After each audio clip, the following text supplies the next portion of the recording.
අද අපි ලෑස්තිලා ඉන්නේ දකුණු ආසියාවේ තියෙන ලොකුම බුදු පිළිම හොයාගන්න. ඉතින් බලමු. ඉතින් ඔන්න මම ඊට පස්සේ ගිහිල්ලා ලෑස්ති වුණා. ඉතින් මෙන්න මේ විදිහට තමයි අපිට එන්ට්‍රන්ස් එක බලා ගන්න පුළුවන් මාරම ලස්සන විදිහට නම මෙතන කොටලා තියෙනවා. ඔන්න අපි ආවේ ප්ලේස් එකට. අපි දැන් ඉන්නේ පාරේ ඇවිදින ගමන් අපි බලමු මේ පාරේ මොනවද ලස්සනට තියෙන්නේ කියලා. මෙන්න මේ වගේම තැනක් තියෙනවා පේරාදෙණිය කැම්පස් එකේ.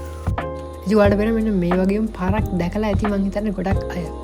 මේ පාර දිගේ කෙලින්ම ගියාට පස්සේ අපිට පුළුවන් දිගටම ගිහිල්ලා මෙන්න මේ පේන පළවෙනි එන්ට්‍රන්ස් එකෙන් ඇතුළට යන්න. මෙතන තියෙන තවත් ලස්සනම දෙයක් තමයි මෙතන මාරම අමුතු විදියට කැටයම් කරු චඳකඩ පහනක් තියෙනවා. මේක ටිකක් සාමාන්‍ය එකට වඩා වෙනස්. ඉතින් මෙන්න මේ විදිහට අපි ඇවිදගෙන උඩටම ගියා.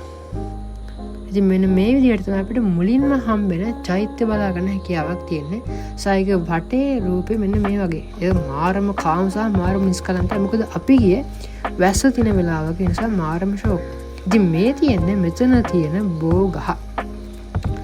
ඒකට හැබැයි අපිට මේ වගේ පොඩි පාරක් බලා ගන්න පුළුවන් පඩි පෙළක් තියෙනවා. එතනින් යන්න පුළුවන් MP පන්සලේ අනිත් කෙළවරට. ඊට පස්සේ අපිට එතනින් ඈතින් මේ විදිහට පේනවා මෙතන තියෙන වැව. එක මාරම ලස්සනයි. වහින වෙලාවට මේ වෙලාවේ අකුණුත් ගහනවා. මාරම ලස්සනට මෙතන අපිට බලා ගන්න හැකියාවක් තිබ්බා මේ වෙලාවේ. ඊට පස්සේ අපි දිගටම ඇවිදගෙන ගියා මෙතන ඊළඟ කොටසට. ඉතින් මෙතන තමයි අපේ ලස්සනම තැනට එන්ට්‍රන්ස් එක හදලා තියෙන්නේ. ඉතින් පහන් පත්තු කරන කට්ටියට මෙන්න මේ වම් පැත්තෙන් පහන් ටික පත්තු කරලත් යන්න අවස්ථාවක් හදලා තියෙනවා. ඔන්න ඔතනින් තමයි අපේ පුදුමයට එන්ට්‍රන්ස් වෙන්නේ. ඉතින් මේ තමයි දකුණු ආසියාවේ අපිට බලා ගන්න හම්බෙන විශාලම බුදු පිළිමේ. ඉතින් බලන්න කොච්චර ලස්සනද කියලා. එතනට ගියාම ඔයාලටත් ඒක දැනේ මාරම නිස්කලංකයි මාරම කාම. ඉතින් අනිවාර්යෙන් යන්න මොන ප්ලේස් එකක් මෙතන මේ වගේ වහින වෙලාවක් නම් තවත් මාර. ඉතින් ඔයාලට මෙන්න මේ විදිහට තමයි පහළ ඉඳන් උඩට බැලුවාම මේ බුදු පිළිම වහන්සේ අපිට බලා ගන්න හැකියාවක් තියෙන මාරම ලස්සනට කැටයම් කරලා තියෙනවා මෙන්න මේ කිරි කරුඩ ගලේ. ඊට පස්සේ අපි මෙන්න මේ විදිහට එතනට ගිහිල්ලා වටේ පිටේත් බැලුවා. ඉතින් ඔයාලට මේ අරන් දෙන වයිඩ් ෂොට් එක මාරම ලස්සනට මේකෙන් හැම දෙයක්ම බලා ගන්න පුළුවන්. ඊට පස්සේ අපි මොකක්ද කරේ? අපි ඊට පස්සේ මේ විදිහට ඇවිදගෙන ගියා. එතන එහා පැත්තේ අපිට බලා ගන්න තියෙන පොකුණ ගාවට. ඒ පොකුණ පොඩ්ඩක් පාට නම් අවුල් එකේ. ඊට පස්සේ පොකුණ ගාවෙන් අපි ගියාට පස්සේ මෙන්න මේ නයිරාලවත් පොඩක් බලාගෙන ආවා. ඊට පස්සේ අපිට ඉන්නවා පොකුණ ආරක්ෂා කරන සිංහයා. එයා පැත්තේ තව සිංහෙක් ඉන්නවා ඉතින් නේ. එන්න ඒ විදිහට තමයි මේ පොකුණ ලස්සනට හදලා තියෙන්නේ. මේක නිකන් නෙළුම් පොකුණක් වගේ තමයි එයාලා කියන්නේ. ඊට පස්සේ අපිට හම්බුණා මාරම අමුතු දෙයක්. ඒ තමයි මෙන්න මේ වගේ ගල් කැටයමක්. ඉතින් මම ඇත්තටම බැලුවේ මොකද්ද මේ කියලා. මේක ඇත්තරම ගාදාවක් තමයි මේ ගලේ කොටලා තියෙන්නේ. මේක 1900 ගණන් වල කොටප එකක් නෙමෙයි. මේ කොටලා තියෙන්නේ 2011. ඒ මේ ළඟදි කොටප එකක්. ඇත්තටම වලට වෙනවා මේක ගොඩක්ම ඩීප්ලි ලස්සනට මේගොල්ලෝ කැටයම් කරලා තියෙන විදිහ.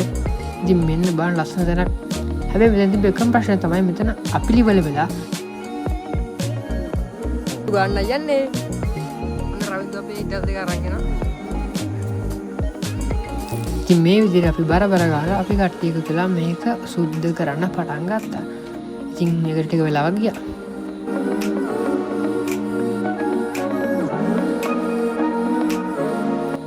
ඉතින් ඔයාලට දැන් බලා ගන්න පුළුවන් අපි මෙතන ක්ලීන් කරන විදිය. හරිම ෂෝක් නේද? බලන්නකො මෙතන ලස්සනද? ඊට පස්සේ මෙන්න මේ වගේ ලස්සන තැන් කීපයකට අපි බැලුවා. වව් මරු නේද? මෙතන මලුත් තියෙනවා අතර. මේ වගේම මෙන්න මේ ෂොට් එක බලන්න. ඒකත් මාර ලස්සනයි.